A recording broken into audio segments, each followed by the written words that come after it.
Welcome sa DRS 2.0. Fresh at nagbabagang happenings ba ang hanap mo? Mga padabarkads man yan o mga trending topics? Pwes, sagutin natin yan.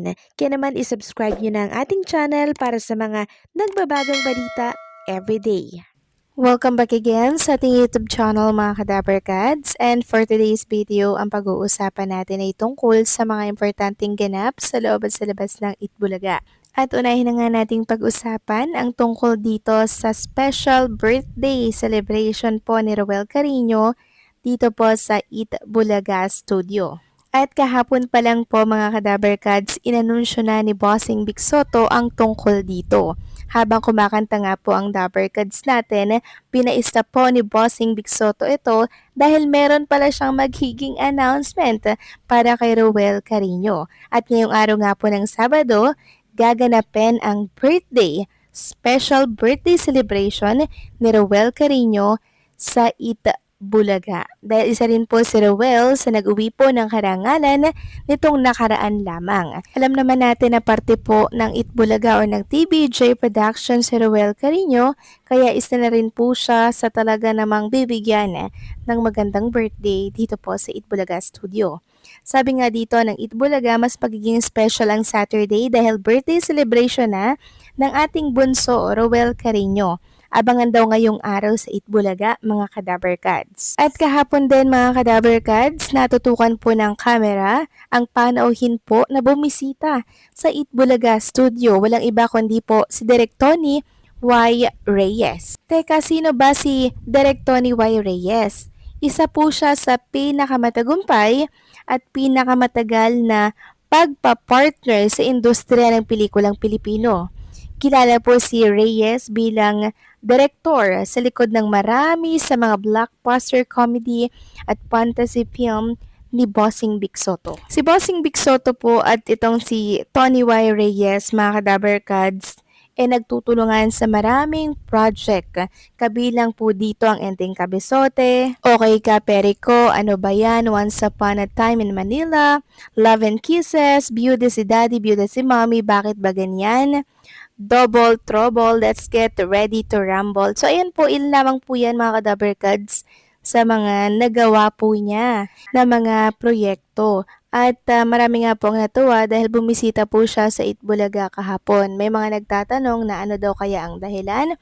Ito na daw kaya ang hudyat para gumawa ulit ng panibagong comedy si Bossing Big Soto na pagdedirekan nga po ni Direk Tony Y. Reyes. Well, i-claim na natin yan mga Kadabarkads kasi alam naman natin, 'di ba, na isa talaga sa pinakamahusay at laging pinipili ni Bossing Big Soto itong si Direk Tony dahil ayun nga po mga Kadabarkads, mahusay gumawa ng mga proyekto. Kaya abangan natin yan mga Kadabarkads. Samantalang next topic naman tayo, pag-usapan natin ang tungkol naman kay Jerome Ibardome. Marami po nagtatanong bakit hindi daw ito nakikita sa Itbulaga. So ito po ang isa sa mga dahilan kung bakit hindi po siya nakakapag-Itbulaga. Nakipag-bonding po siya mga Kadabarkads sa mga Jerome Mantics na siyang in-enjoy na naman po ng mga supporters and fans ni Jerome Ibardome. Sobrang nag-enjoy din kasi si Jerome na makabonding itong mga nagmamahala at sumusuporta po sa kanya. Malay natin mamaya, 'di ba? Makasama natin si Jerome or kung hindi mamaya sa mga susunod pong araw or episode ng Itbulaga. Samantalang next topic naman tayo, pag-usapan natin mga Kadabarkads, ang tungkol naman dito sa pag-ulan ng reklamo laban sa kalaban po na mga programa. Sabi nga dito, umani ng reklamo mula sa mga kapamilya viewers ang unang araw ng pagsasahing papawid nito sa All TV. Karamihan ng mga nagrereklamo ay sa probinsya, particular sa rural at ilang KCDs ng bansa, kasama rin ang ilang lugar sa Mega Manila. Malinaw naman kung ikaw ay malapit sa transmitting tower, kung digital broadcast ang pag-uusapan, ngunit tila marami pa ring lugar ang hindi nararating ng signal ng All TV. Pagdating sa analog ay hirap na hirap di umano ang mga kapamilyang umakyat sa bubong at pihitin ang kanilang antena. Kahit anong ikot at pihit, sobrang labo umano ng reception at parang umuulan di umano ng bato. Marami tuloy ang nagsasabing mas mabuti pa umano sa TV5 na linaw at tunay na nararating ng signal nito ang kanilang mga telebisyon. Pagdating naman sa cable, hindi nila alam ang channel assignment ng All TV, kaya balik sila sa nakagawiang Kapamilya Channel. Sa Signal TV naman, ang pinakamalaking DTH na sister company ng TV5 ay tuloy ang feed ng parehong Kapamilya Channel at All TV2. Kaya naman ang marami sa hindi makakuha ng All TV ay mas piniling manood ng GMA Network, GTV at TV5. Yung ibang kapamilya rin ay napapaisip mabuti pa raw nung nasa TV5 pa sila, kuhang-kuha agad sa parehong analog at digital.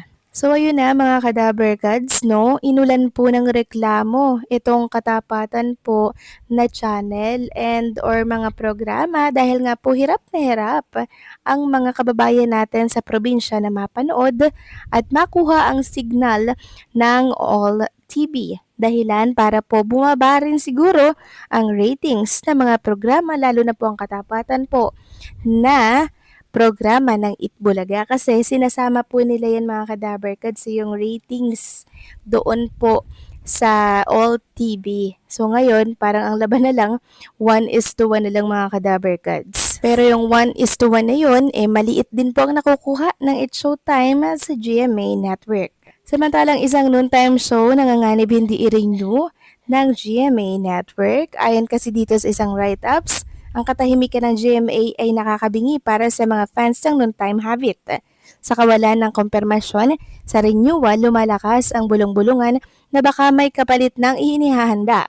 Ito ba ay simpleng negosyo o senyales ng pagbabago sa alyansa ng dalawang tambuhalang network? Alamin kung bakit usap-usapan ngayon ang posibilidad ng homegrown noontime show ng GMA. So, January 1st na kasi ngayon ng 2026. Bakit daw kasi hindi pa inaanunsyo kung mag-e-extend daw ba ang It's Showtime?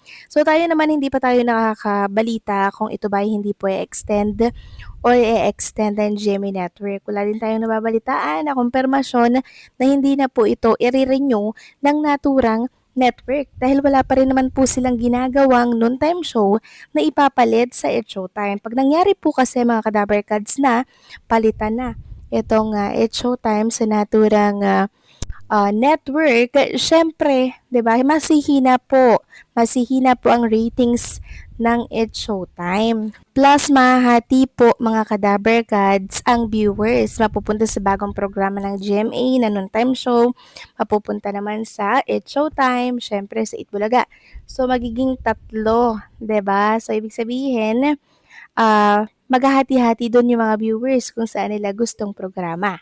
Pero syempre ang Itbulaga, alam natin at subok na po ang mga segment dito mga kadaber gods. Samantalang next topic naman tayo, pag-usapan natin mga kadaber gods, ang kapansin-pansin na pagpapalit po ng Itbulaga sa mga segment nila ng design. So bagong mukha po na design para po sa mga segment nila, pero ganun pa rin naman mga kadaber gods yung pangalan. Ang nabago lang yung mga design sa Therapy, Sugod Bahay mga kapatid, Clones Open, Gibi 5. Mas naging makulay kung baga.